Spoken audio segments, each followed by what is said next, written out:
If you are ready to be entertained, informed, see and hear things you're not hearing from other media, I would suggest you stick around. John Stevens, the first viewer this evening. Let's get this started in 5, 4, 3.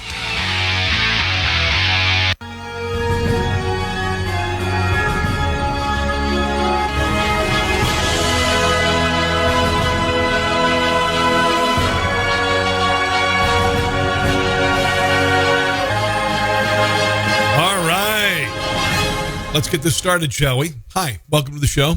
It is, for now, What in the World is Going On with Rob Carson? Soon to be Rob Carson's What in the World?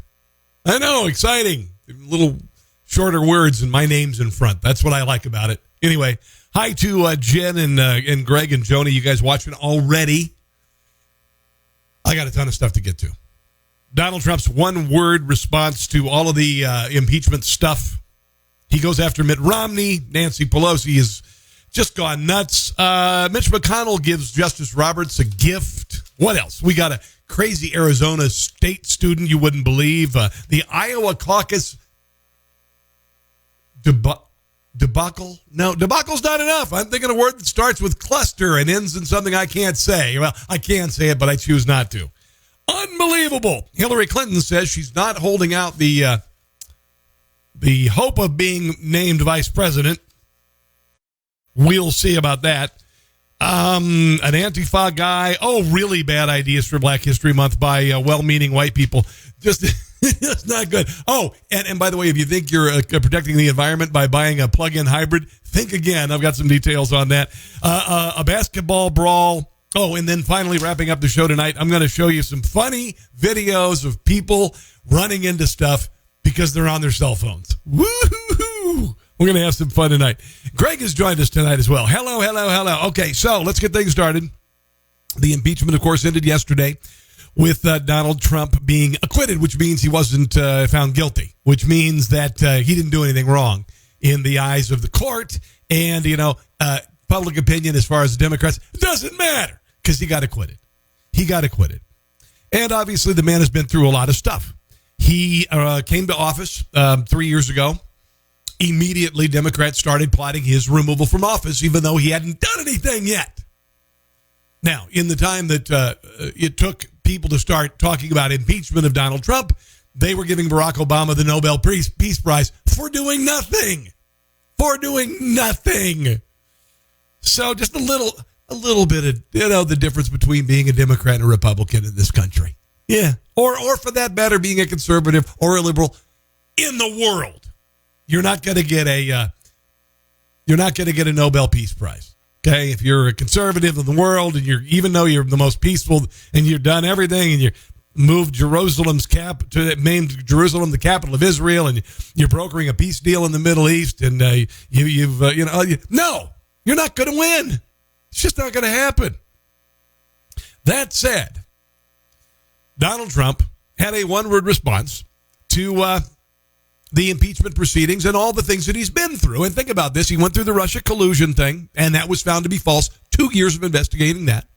2 years of Democrats not doing anything in Congress. Not a damn thing for the American people. Then the last 120 days, they've been spent attempting to impeach the president on trumped-up charges, for lack of a better term, trumped-up charges, and he was acquitted. And here's the president's response this morning. And we were treated unbelievably unfairly. And you have to understand, we first went through Russia. It was all bullshit. Okay, there you go. Let's hear that again. It was all bullshit. Yeah. Bullshit. Yeah, pretty much. Bullshit. Yep, that's exactly what it was. And the crowd agreed with, I used the word bullshit egregiously there, but it just, you don't hear a president say that very often, so I kind of got excited. And it was. And I was glad that he was, I'm glad that he said it that way. Because there's a point in your life, and think about this. There's a point in your life where you just don't put up with bullshit anymore.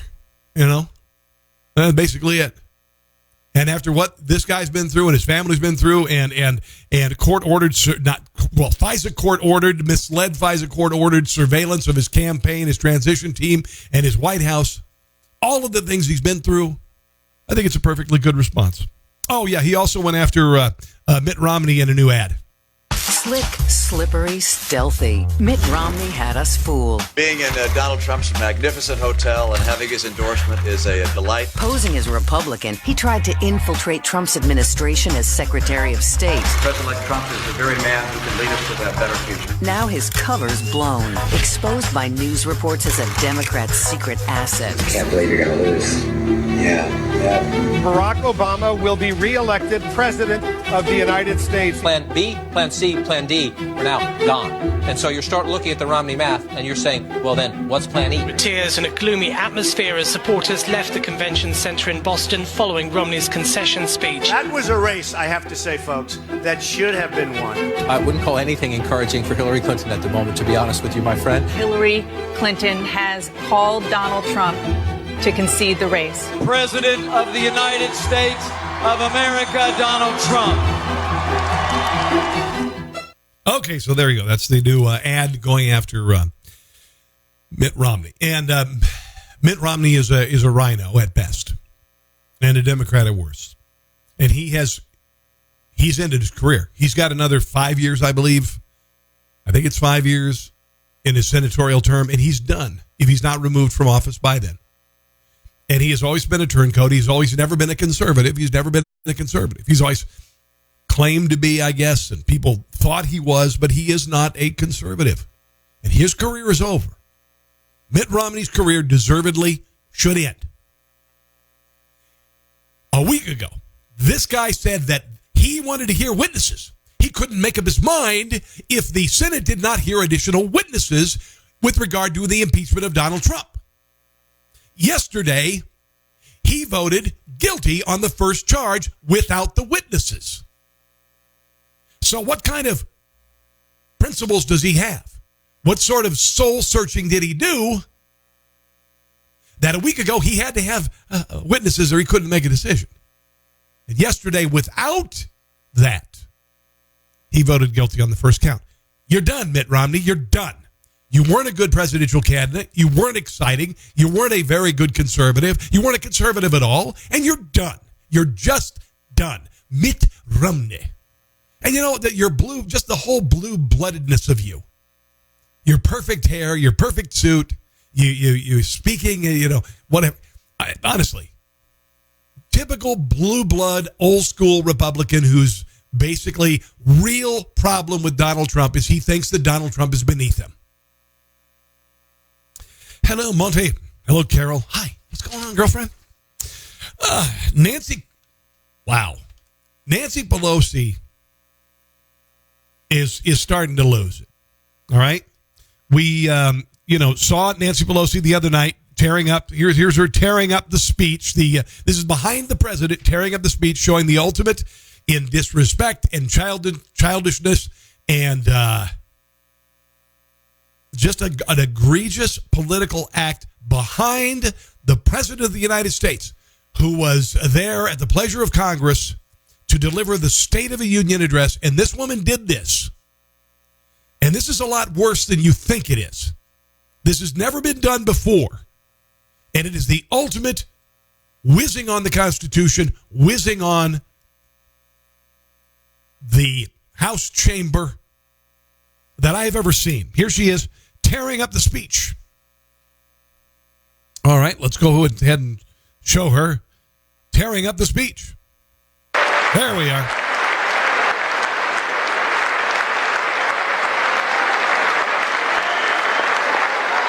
Okay. I was sickened by it.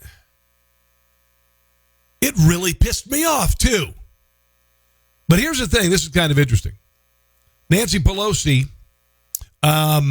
practiced, I guess, tearing up the speech. I want you to watch this because as Donald Trump is getting ready to introduce Rush Limbaugh, she is tearing little tears in her copy of the State of the Union address. Watch this. Family knows the pain. Watch her. Here she goes. When a loved one is diagnosed with a serious illness, Here she goes. Here tonight is a special man. Little tears. Little tears. And then she gets up and actually tears where she started to tear them. Okay, there you go. Like a smoking gun there. It's kind of funny. And here's the thing. I think part of it is that she's 80 years old, almost 80 years old. And I heard she does the same thing in her house and also in her office with jars that are too hard to open. She'll actually get a staffer to partially unscrew the peanut butter. And that way she can go ahead and do it. So I think she doesn't have the strength, to be quite honest, doesn't have the strength to tear paper in half. She's like Mr. Burns from The Simpsons at this point, as I toss my tea bag into the trash. Hello. I'm having some delightful tea. Hello, Whitmasters. Thanks for joining tonight. I do appreciate it. But Nancy Pelosi, I think, is being driven insane. I'm not sure if I should play Nancy Pelosi going nuts first or the meme that Trump, I guess, tweeted. It's a video where it shows him in the presidency in perpetuity. Now, let's just talk about, let's have Nancy Pelosi. This is Nancy Pelosi reacting to the State of the Union. I guess this was this morning. I'm just going to let it speak for itself. If I chime in here, I may have to chime in, but go ahead and just take this in. He looked to me like he was a little sedated. He's shredding the Constitution in his conduct. I shredded. I shredded. I mean, look, hold on, back this up. This is like movie stuff, man. This is like Jim Carrey. He's shredding the Constitution in his conduct. I shredded. I shredded. I shredded. His State of his Mind address. The State of his Mind address? State of the Union, given what you're describing. Well, next year we will have a new president of the United States. That is an absolute imperative for our country, for our Constitution, for the land that She's so mad she could tear an entire piece of paper herself. Love from sea to no pre-tear. Shining sea, which he degrades almost every day. Oh, almost every day. Hold on. Watch this. This is great. For our country, for our Constitution, for the land that we love from sea to shining sea, which he degrades almost every day. Almost every day. But several times a week, for who we are as a people. There's something being manifested here. I mean, what? This is like a movie. This is like a Star Trek when the robot was overpowered with logic and it head explode. Watch her. Nation of immigrants, unless you're blessed to be born a Native American, a nation whom he denigrates, and for our values, which he just is disloyal to the Constitution, degrades the environment. But what? Denigrates who we are as a people, and what else? And he does it like ice cream and puppies. Ooh. Undervalues who we are as a great country that is a good country. Oh, I don't think I could undervalue you. Where people care about each other and where there's a sense of community. It's appalling, the things that he says, and then you say to me, tearing up. And then you say to me, falsehoods. Isn't that the wrong message? No, it isn't. It's just I have tried to be gracious. No, you haven't. With him. I'm always dignified. I thought that was... No, you're not. It's a very dignified... Oh, my God, this is great. ...act compared to my exuberance, as I said. But we will not allow any president to use that Capitol, that chamber of the House of Representatives, of the People's House, as a backdrop for him. Now, all presidents have guests. Constant guest. She's all twitchy and everything. Not a State of the Union. Give her some Visine. That was his state. Not in her coffee, I mean in her eyes. Of mind. We want a State of the Union. Where are we? Where are we going? And the rest. He was all pretty positive, actually. He talked about unemployment for African Americans, never recorded lower. Hispanic Americans, the same thing. More women in the workplace. Manufacturing jobs are back. We're getting rid of regulation. I mean, there's all these terrible things he said last night. How could you possibly agree with any of that? Now, let me just show you how many guests I can draw. And let me say how I can give a Medal of Honor. Do it in your own office. We don't come in your office and do congressional business. Why are you doing that here? Really? Are you kidding me? She's going after him for awarding the Medal of Freedom to Rush Limbaugh. And by the way, they're like, well, Mother Teresa. Yeah, well, so did Joe Biden. Frankly, when he started talking about someone with stage 4 cancer, all of that, I thought he was, I don't know which stage John Lewis's cancer is that. But when he started talking about someone with cancer, we thought he was going to talk about John Lewis. What the hell are you talking about? Oh, in our country? Come on. So in any event, I feel very liberated. It's about time to send Aunt Nan up to the attic bedroom. Attic bedroom, built-in ensuite. Just lock the basement door or the attic door. I feel that I've extended every possible courtesy. No, you haven't. I've shown every level of respect. No, you haven't. I say to my members all the time, there's no such thing as an eternal animosity. There are eternal friendships. Well, it's pretty much gone on 3 years now, so I don't know if it's eternal. But you never know on what cause you may come together with somebody who may be perceived as your foe right now. Everybody is a possible ally. Except for the president that you wanted to drum out of office and didn't want to work with it at all and negated everything you just said. Wow. She's 80 years old. I don't want to be ageist, but the government kind of expects us to retire at 65 and gather a paltry sum of an entire life's wages with Social Security at 65 years old. Congress had people stay in there till they're 90 or older. Maybe it's time, Auntie Nan, to go do something else. You're 80 freaking years old. Oh, here's the meme thing that Donald Trump apparently, I guess he tweeted this out this morning, which will make Nancy even crazier.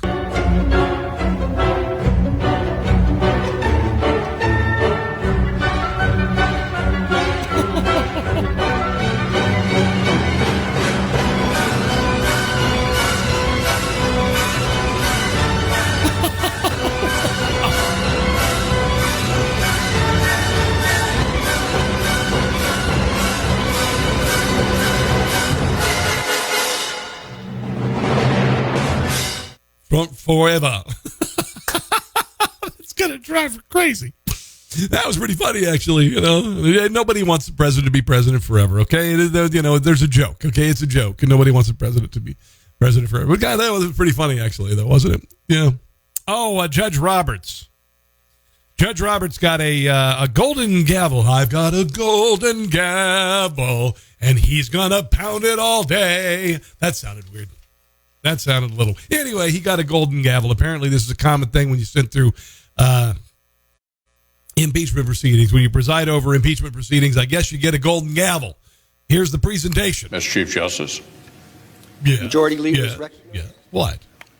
Before this process fully concludes, I want to very quickly acknowledge a few of the people who helped the Senate fulfill our duty these past weeks. Okay. First and foremost, I know my colleagues join me in thanking Chief Justice Roberts for presiding over the Senate trial with a clear head, steady hand, and the forbearance that this rare occasion demands. And thank you for not nodding off, which Ruth Bader Ginsburg would have slept through the entire thing.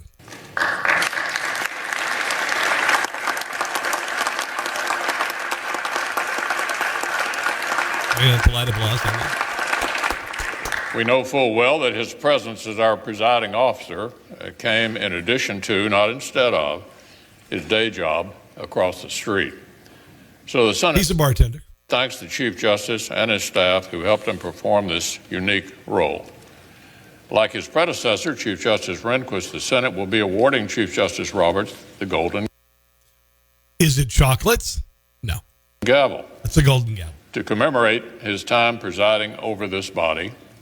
We typically award this to new senators after about 100 hours in the chair, but I think we can agree the Chief Justice has put in his due and then some. Okay, give him the gavel. Give him the gavel. Go ahead. There you go. Okay, you got the gavel. Get to the gavel. There you go. Thank you to UK Daily Mail. UK Daily Mail really kicks butt. Thanks, guys. Appreciate it. 2 Democrats confronted Nancy Pelosi over her ripping of the speech the other night. 2 freshman House Democrats. These guys apparently, Joe Cunningham, South Carolina, Ben McAdams of Utah confronted Pelosi on the floor when the lawmakers were voting on a Republican resolution that expressed disapproval of the speaker's tearing up the president's remarks. Apparently, Nancy was very upset. She tried to raise her hands to slap them, but she didn't have the strength because she has to practice tearing paper before she can actually tear paper. So there you go. Oh, hi, Ben. What's up? Ben, how you doing? So here's the deal with the Iowa caucus. The AP has now declared there can be no winner. Okay? Iowa is my home state. This embarrasses me. Just the way Iowa votes, thanks to Iowa City and Ames and Des Moines, it's all pretty left. And when the rest of the state is not like that. That said, the woes of the Iowa Democrat Party worsened today when the AP declared it is unable to declare a winner. Now, it's funny because both Pete Buttigieg and Bernie Sanders have both claimed very, very clear-cut victories, even though it's like 26.7% to 25.9%. It's just, yeah. It's just, wow. Just embarrassing. Just embarrassing. Oh, speaking of embarrassing.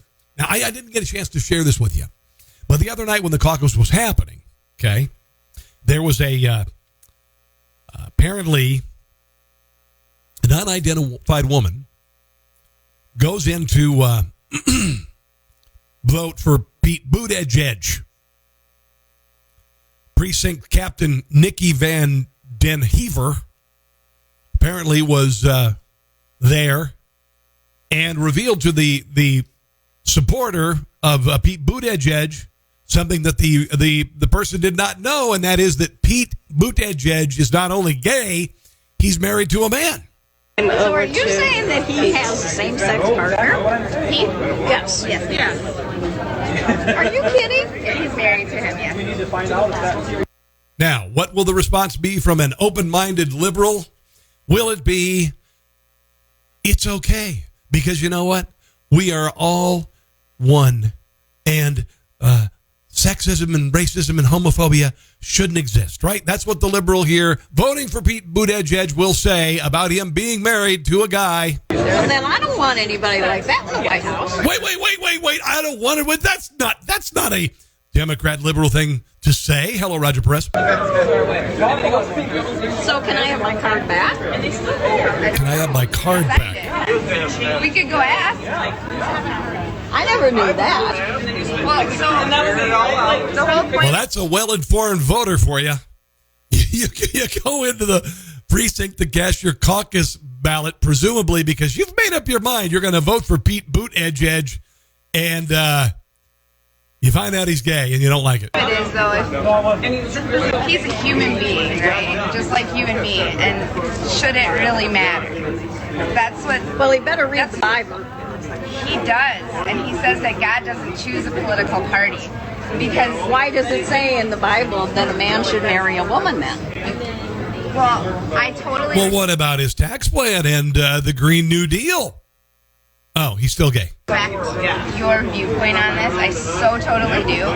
But I think that we were not around. How come this has never been brought out? Now, wait a minute. You weren't around when the Bible was written, but Bernie Sanders was. It's kind of the Old Testament, even. Knowledge. Nancy Pelosi would write about the time of the New Testament. I never heard it. We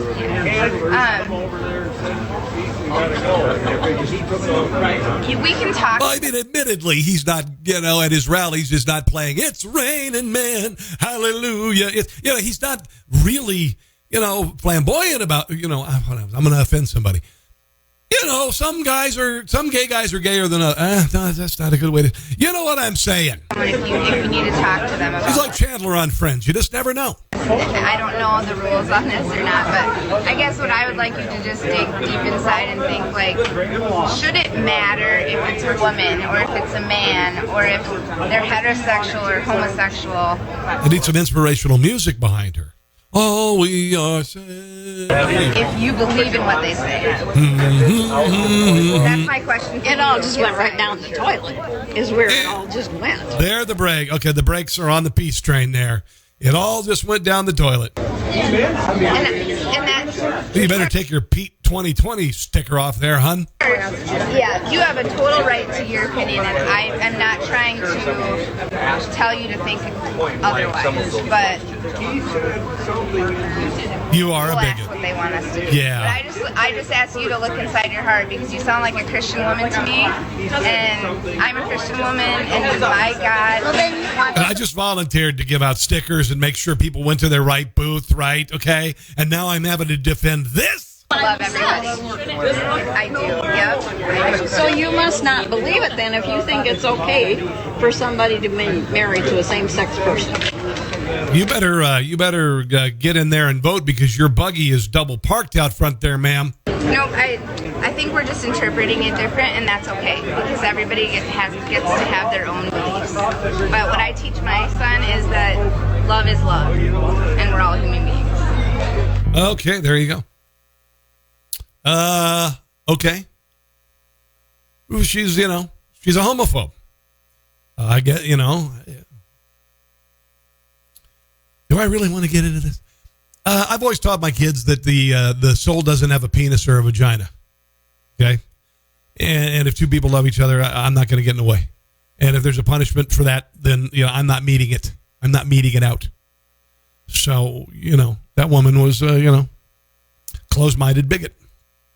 There you go. You can blame it on the Bible if you want to. I don't think that way, and I read the Bible, have read the Bible. So anyway, hi Greg, hi Brian. How's it going? Okay. Let's move on to some other stuff here. Now, you may know this, but the night before last, the Congressional Medal of Freedom was awarded to a gentleman who I wrote for. I should say, wrote for him for about 25 years.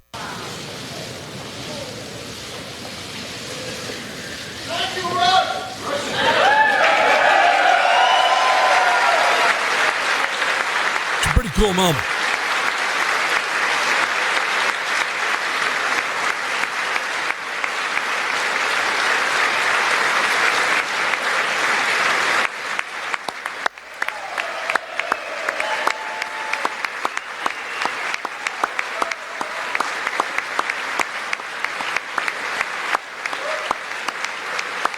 Okay, so Rush got the Congressional Medal of Freedom.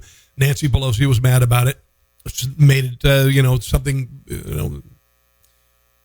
we don't conduct business in your office. Why do you conduct it here? I thought it was a nice moment. And I think Rush Limbaugh has, and I've said, he has revolutionized talk radio, his revolution, he's changed the country. Hi, David, what's up?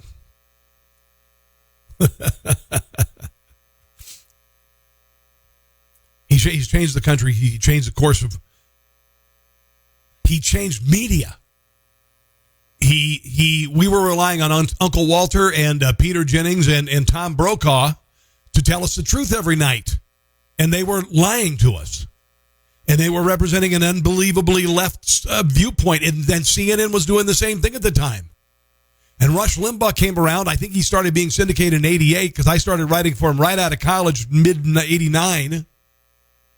And he turned the world upside down, and he made it okay to share your opinion as a conservative and be proud of it.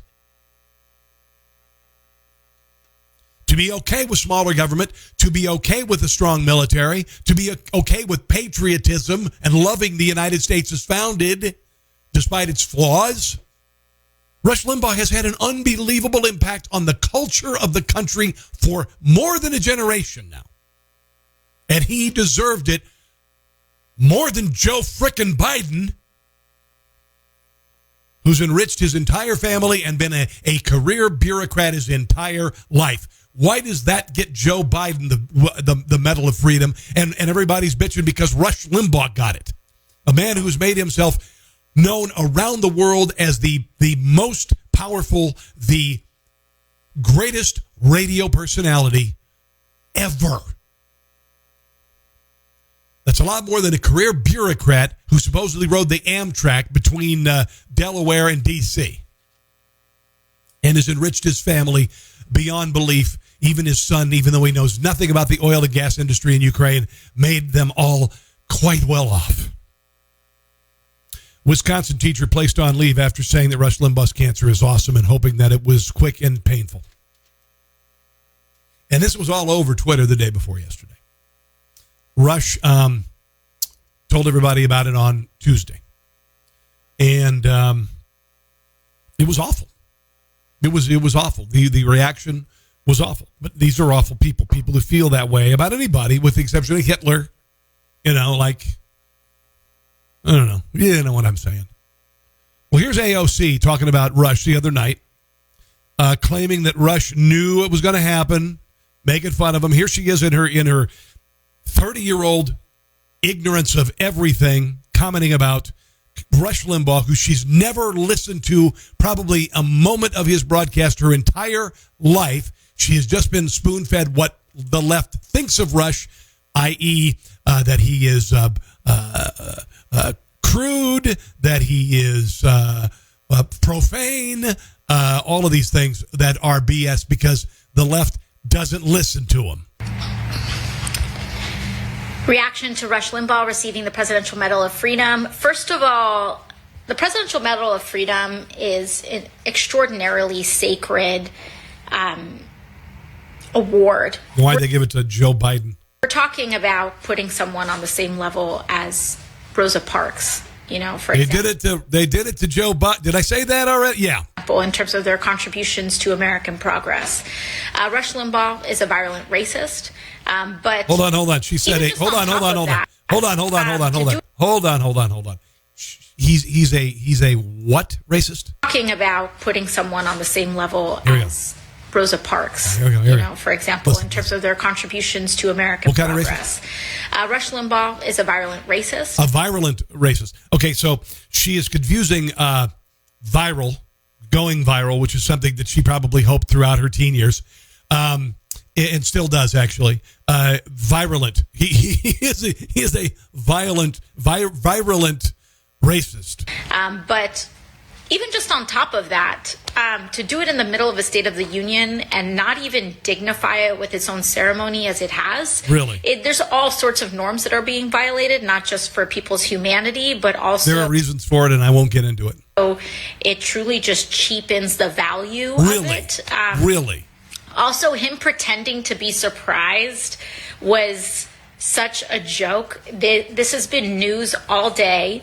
There have been multiple reports from multiple news outlets saying that Rush Limbaugh was going to receive the Medal of Freedom, and then Trump announced it, and he had to Okay, this is spoiled, entitled, little, naive, and ignorant millennial is saying this about the greatest talk show host, the greatest radio personality to ever grace a microphone, a phenomenon, and a man who also found out that he has late stage 4 lung cancer on Tuesday.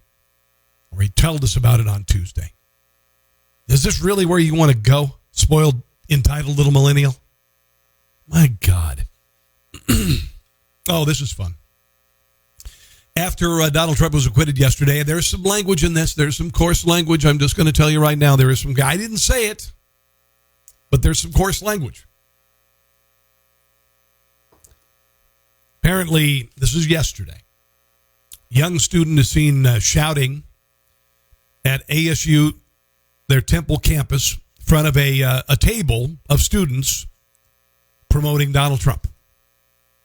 Now, this is how insane the left has become, and they've been nuts since day one. And then they were whipped into a frenzy by the possibility of Russian collusion for 2 years by people like Chris Matthews and Rachel Maddow. That didn't happen. Confound it! So an impeachment begins. And there's all sorts of wishful thinking again. That he will be removed from office right up to the very end, even though it never had a chance of going through the Senate. It never had a chance of him being removed from office. They hoped. And now they're even angrier. Check out this punk-ass kid at Arizona Temple. And listen to what he had to say. Out square! Slash his throat! Every Republican Say that. Suck my fucking balls! Say that one more time. Slash Republican throats! Slash fascist throats! Death to fashion! Wow. So he said slash Trump's throat, slash Republicans' throats, slash fascists. Here we go. Let's hear it again. Down square! Slash his throat! Every Republican! Say that. Suck my fucking balls! Say that one more time. Slash Republican throats! Slash fascist throats! Death to fashion! Have a good one. Wow. That's bat crap crazy there. You know what would have been kind of fun? If there was somebody there with a concealed carry permit and he had a knife and he just set it on the table and said, come on, give it a try. Go ahead. I'm a Republican. You want to give her a try? You want to just give her a try? I might even do it if I wasn't a concealed carry with a punk like that. Just here's a knife. Give it a try, sweetheart. Wow.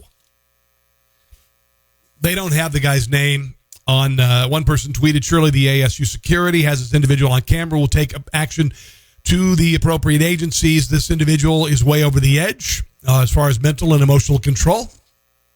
The verbalized ideations are alarming. True. Another post said, sounds like a terrorist threat. Local police should be alerted of his location. Another one says, that seems like a potential school shooter. Has he been identified yet? Somebody who's screaming to a group of people, slash Donald Trump's throat, slash Republicans' throats, slash fascists. This person is unhinged. You don't do this thing in public. You don't do that in public. When you know cameras are around, this guy needs to be found. Hello, Aunt Kay. Hello, Ed and Patrick. What's going on? Hillary Clinton appeared on Ellen DeGeneres' show the other day. I love Ellen. I love Ellen DeGeneres. I think she's freaking phenomenal. I love her. I don't agree with her politics, but gosh dang it, she's awesome. All right. She just is freaking great. She does a great show. She does it. If I was doing a talk show, she'd do it like I do. She like uses it for funny, uses it for good. I think she's great. Anyway, Hillary says never say never with regard to the possibility of becoming vice president. Here she is when she's pushed by Ellen about the possibility of being asked to be VP. If someone asked you to be vice president, would you do it? Well, that's not going to happen. But no, probably no. You don't. Now, I'm going to just say real quick here, for those of you online, why would she never be asked to be someone's vice president by the candidate? Why? I'll explain in a moment. No, that's not going to happen? I think I do. Yeah. Really? I think I do. Yeah, I think I do. All right. But what if they did? Oh, well.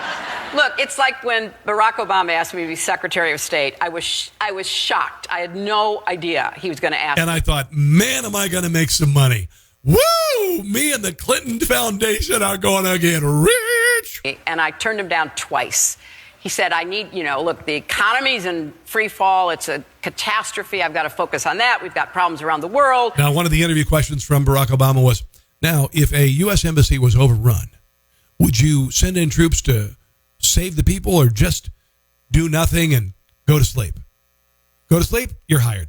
You go focus on that. I said, no, I'm happy where I am. You get somebody else. I'm sure there's good people around. And at the second time I said, no, Mr. President-elect, I'm not going to do it. He said, I'm not calling you again until you say yes. And so I'll tell you, I started thinking about it, and I thought if I'd won and I'd wanted to ask him to do something, I would have wanted him to do that for me. So I never say never because I do believe in serving my country, but it's not going to happen. Do you know why it's not going to happen?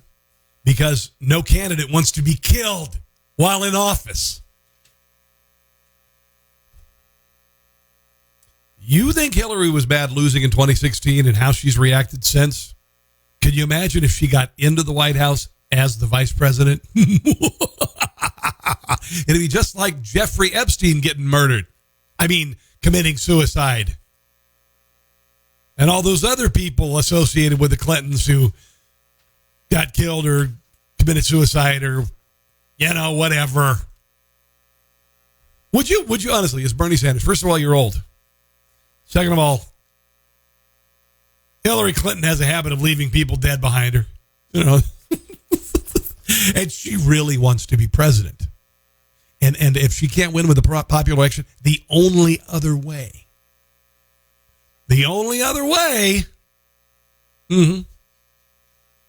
or she could become the Speaker of the House and then have the president and vice president killed. There could be that. But this way, it's just one person.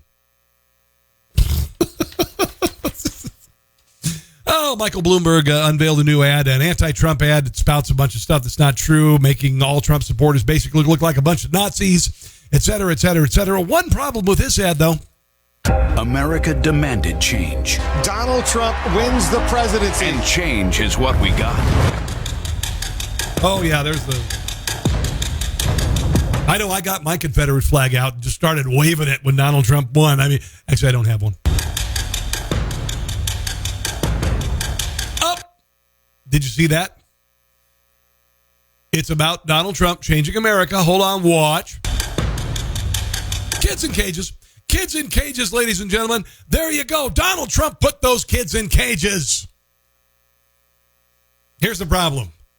That's from when Barack Obama was president. That's the part of the ad that Donald Trump didn't have anything to do with there. Yeah, that's the problem. See, Barack Obama, he did the cages and put the kids in the cages before Donald Trump became president. Well, what does that mean? That his hair was that bad? His hair was blowing in the breeze? And ladies and gentlemen, the best is yet to come.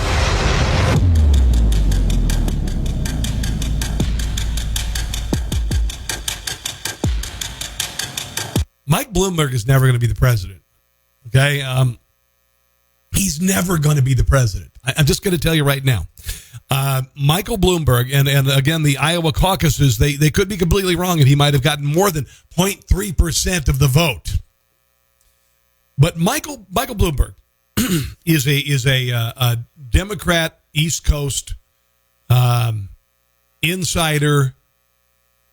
He has nothing in common with anybody in the Midwest or flyover country. Now, you may say the same thing about Donald Trump. Donald Trump is a relatable person. Why do they have 10,000 people in the stadium and 30,000 people outside waiting just for a speech? He connects. Michael Bloomberg, when he's not limiting the size of the soda you can get at 7-Eleven or telling you can't have a plastic straw, is a completely unlikable publishing billionaire who isn't going to be elected, just like Charles Foster Kane. I made that comparison. Unlikable billionaire publishers, not going to get elected. He has spent $300 million. $300 million in ads. He's going to spend another $600 million. $600 million. Hillary Clinton spent about $1 billion to try to get elected. Donald Trump, I heard less than $200 million, and he got elected. This man is embarking on one of the most colossal wastes of money in the history of mankind. There is no possibility this man can win. He is not likable. His policies are terrible. He does not connect. At his announcement of his candidacy, there were 45 people there. And the only reason they were there is it corresponded with a mahjong tournament at the same nursing home. That was his campaign kickoff. National ads running even during the Super Bowl. And yet in Iowa, 0.3% of Iowans voted for him to be the candidate at the caucuses. I mean, honestly, he was second to last. There was nobody voted for him. Nobody voted for him. And it's not because he wasn't running ads in Iowa. They were national and they're all over the place, and he's running them everywhere. He's never going to be president. Now, we always hear from our Democrat politicians that we should use less. We should use poison light bulbs that are curly cute in our kitchens. We should drive small unsafe cars. We should fly coach, or don't fly at all, because the Green New Deal gets rid of air travel altogether. That's how bat crap crazy it is. Well, Elizabeth Warren had a campaign stop the other day, got off of a private jet. I want you to watch how she uses her aides as human shields against pesky cameras.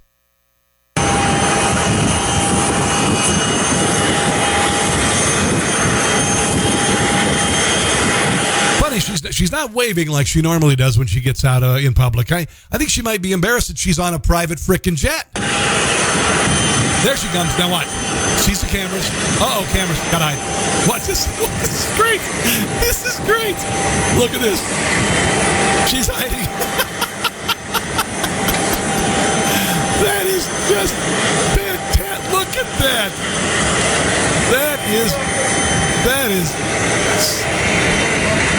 That is spectacular.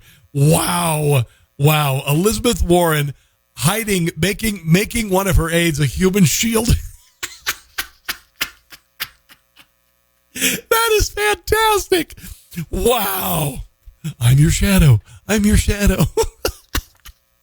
is what a really, really good. Wow. Hi, Dylan. What's up, by the way? Good to see you guys. All right. Let's see.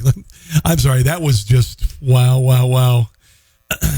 This is pretty funny. Oh, this is what happens in public when you're a conservative. There's a guy named John Dennis, chairman of the San Francisco Republican Party and congressional candidate running against Nancy Pelosi this fall. He was at a campaign event. I've seen this guy before. And a bearded guy, member of the Antifa, walks up to him and says these kind words. I'm going to catch you when all the cameras aren't around, and I'm going to you up. Oh, try it. No, I am. No, you got the wrong guy. No. You got the very wrong guy. Exactly right. Yeah. Why are you so angry? I don't understand. I'm just here chatting with you. Why are you angry, man? Because here's the thing. You probably disagree with me, but I disagree with you. I actually want you dead. No, I actually want you dead. Okay, do you see what I mean about the left? Some members of the left who've been whipped into a frenzy of hatred for Donald Trump. Because he's a racist and he's a member of the KKK and he's all this and all that, and he's whipped ignoramuses like this into a real mental state where they endanger the lives of other people. We heard the guy earlier screaming, slash Donald Trump's throat, slash all Republicans' throats, slash fascist throat, whatever that means. He's the fascist. And now you got this guy coming up to a Republican Party candidate running against Nancy Pelosi and saying, when the cameras are gone, I'm going to F you up. This son of a bitch should have cuffs placed on him and be hauled off to jail. But why? What do we do? Why? Because you're racist. There you go. Okay. Now, why? Because you're a piece of bleep. Why? Because you're a racist. Why does he say this? He has no effing clue about this man, but this is the end of a liberal argument right here. And it ends with the word racist. And once they shoot that out there, they've lost the argument, and he clearly has. And all he has to resort to is the possibility of physical violence. How do you know? You don't know one thing about me. I grew up in a public housing project. I can tell by looking at you. I can tell by looking at you. Wherever you grew up, you should go back there. We don't want you. I don't need that. I've got that experience under my belt. I'm doing other things now, and including helping people get better. I've lived here for 30 years. I'm not so sure how long you've lived here. Born and raised here. Well, I'm here 30 years. I'm the guy. I'm here. I'm not going anywhere. I got my family. So you can't keep moving from 4 people out. Look, bro, I'm gonna catch you when all the cameras aren't around, and I'm gonna you up. Oh, try it. No, I am. No, you got the wrong guy. No. That's how it ended right there, kids. That is how it ended. When the cameras are not around, I'm going to F you up. Arrest him. What's up, Henry and Marty? Glad to have you guys here. Let's move on to some stuff that it's Black History Month, and some well-meaning people have done some things that some might regard racially insensitive. Whatever. We're all very, very, very, very sensitive. Everybody's sensitive. You know, we all got to be sensitive. We've all got to think the same things. I'm not a racist, but some well-meaning person decided to hang up some figurines of people in history, okay? And Obama's, Harriet Tubman, and they're going to hang up these little decorative figurines, it looks like by their necks, and hangs them from what appears to be a tree. Now, this is at the Wharton Center for Performing Arts. Crystal Rose Davis Dunn took pictures of this display showing all the Obamas and Harriet Tubman hanging from what looks like a tree there. University spokeswoman Emily Gherkin-Garant, everybody's got 3-4 names here, apologized for the statement, adding that people were hurt and offended regardless of the intent of the display at the Wharton Center for Performing Arts. It's not exactly a bastion of the KKK. It's a Wharton Center for the Performing Arts, so whoever did this was just stupid. A kid who probably has no idea what this is about. A 20-year-old who has no idea about this because of history and how it's being taught. Apparently, they're going to all be sent to racial sensitivity training. The dolls were noticed by a group of friends, including Crystal Rose Davis Dunn, another long person's name, black graduate student. She asked employees if they saw anything wrong with the displays. They did not, so they didn't understand it. They didn't. They're kids. They're stupid. Okay? Have you talked to some millennials? I mean, my son's a smart kid, but some millennials are just no. Davis Dunn's companion, who was with her that night, Paul Jackson, recounted the incident on Facebook, writing she felt nothing but disgust, rage, and sadness after noticing the display. Okay. It was an unintentional thing, and some people do stupid crap, so really, if it's going to drive you nuts. Jackson went on to write that as a black woman in a predominantly white institution, she initially thought it'd be best if she stayed silent for fear of retaliation. That's not going to happen. But eventually she decided to publicly call attention to what she described as racism and ignorance. So that's Michigan State University, a bastion of the KKK, where they hang, figurines of black people from trees. Really, honestly, just a stupid move. Now, this one, I don't know if it's stupid. Barnes & Noble decided to mark Black History Month by redoing some of the classics, okay? And I don't know if they did, the books don't have pictures, but they redid the covers of the books, and the Wizard of Oz is one of them, Frankenstein the other.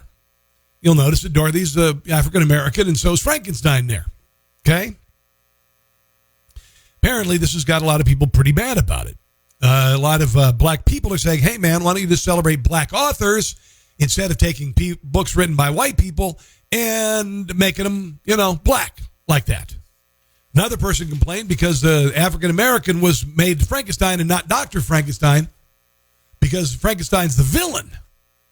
But you see, Frankenstein is also the title of the book. So it's not called Dr. Frankenstein, the creator of Frankenstein.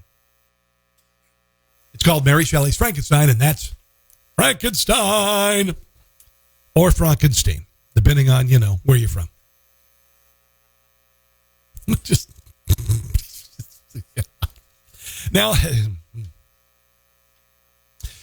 some of the other books they did: The Secret Garden, Treasure Island, Peter Pan, Alice in Wonderland, The Count of Monte Cristo, Three Musketeers, and Moby Dick. Wow. Let's do some fun stuff. I have some fun video I want to share you. This is pretty fun. Did I mention it's fun? So there's a guy in Australia, and he's a YouTube star named Briggsy. He wanted to test the strength of a fishing rod, and so he decided to do this to test the strength of his fishing rod with his girlfriend. 100 meters. If she can make it 100 meters, see how far she gets. Pretty quickly lock down on the reel until it hits max drag. And if I manage to stop her, I reckon that's a win for the Saltiga. Go, bud!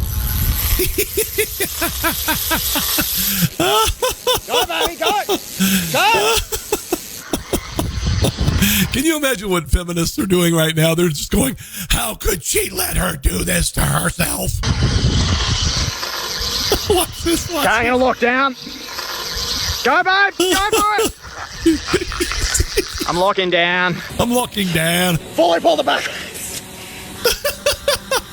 pull him backwards. And she's being pulled backwards. You know, really, honestly, I'm sorry. That is just... I'm laughing.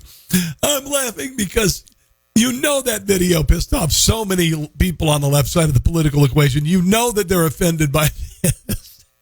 And this guy unabashedly, and not metaphorically, catches her and reels her in. But wow, that is just, I'm sorry. That's just brilliant. Something interesting here. Plug-in hybrids emit 3 times more carbon dioxide than official figures suggest because they're heavier than petrol vehicles. That's a word for gas in England. Okay. And by the way, they call a grocery cart a buggy. All right. So anyway, plug-in hybrids can emit 3 times more carbon dioxide than advertised, as real-world tests show. Some are more polluting than lighter petrol vehicles. That's English for gas. You know how they say garage? Garage. It's the same word. It's just pronounced differently. Hybrid cars make use of battery-powered electric motor to support their internal combustion engine and are often touted as a green choice. However, a series of studies has revealed that the fuel consumption rates of the hybrid vehicles are far greater in the real world than in testing conditions. The reason for that is hybrids, which contain an extra electric motor and battery, tend to be heavier. In addition, they emit a whole hell lot more of the carbon dioxide that's going to kill us all, is causing global warming and climate change. Happy hybrid, everybody. Hi, Dave and Rusty. Rusty Gatenby. How's it going? Rusty, I have a green screen, and I can make my head float, too. It's pretty cool. I know you used to do that in Minneapolis. It's good to see you. Good to see you. Basket brawl, ladies and gentlemen. Basket brawl. This happening. 2 schools, and it's girls. I mean, women. Women. Yeah, apparently the Southwestern Atlantic Conference game in Montgomery, Alabama, featured a couple of teams, TSU and ASU. TSU and ASU. They're the Alabama, could be Alaska. Anyway, the ASU, TSU, don't follow sports a lot. It was towards the end of the game. The melee took place after the final horn sounded signaling the end of the game, which TSU won handily by a score of 81-54. And then things got ugly.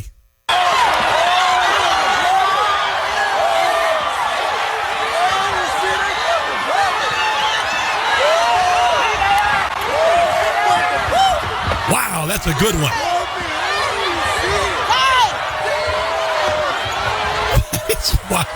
Wow.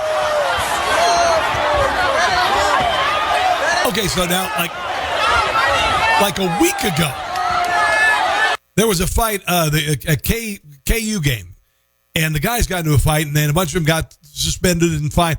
The girls know how to, I mean, that's a fight. That was a fight there. They made the guys look like pikers.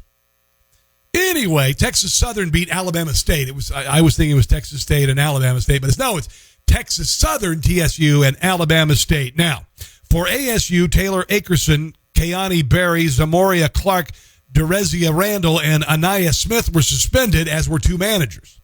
TSU student athletes Sienna Taylor, Brittany Gabriel, Jaqueline Jones, Nia Mitchell, and Tamara White also received suspensions. Both teams had to pay $5,000. Showing the boys how to do it. Showing the boys how to do it there. All right. Kevin Granger, Vice President for Intercollegiate Student Athletics at TSU, said, "We are deeply disappointed by the events that took place at the conclusion of Monday night's games, but boy, did those girls kick some butt." He didn't actually say that, but I did. Cynthia Cooper Dyke, the head women's basketball coach at TSU. "I was shocked and I am saddened by the altercation that occurred after the Alabama State women's basketball game. This is not how we represent our program, University Conference or women's basketball, and we do think our teammates kicked their butts." Actually, I just added that as well. Okay. About time for me to go. Right up here. Beep. Patreon. Patreon.com is the website. If you'd like to give me $1 a month or $5 a month or $10 a month, or Rusty Gatenby's rich man, $100,000 a month, that's cool. Just go right up there to patreon.com at The Rob Carson Show. And if you want to help me out, that'd be great, because, you know, I'm not doing terrestrial radio anymore. I'm living the dream in an empty room with a wall back here that's actually a green screen and dogs barking. Big time. So texting and scrolling on touchscreens has sent pedestrian injuries soaring 800%. Almost half of us are distracted while crossing the road. Scientists say a review and evidence shows distraction injuries are now a significant problem. Incidents such as walking into lampposts increased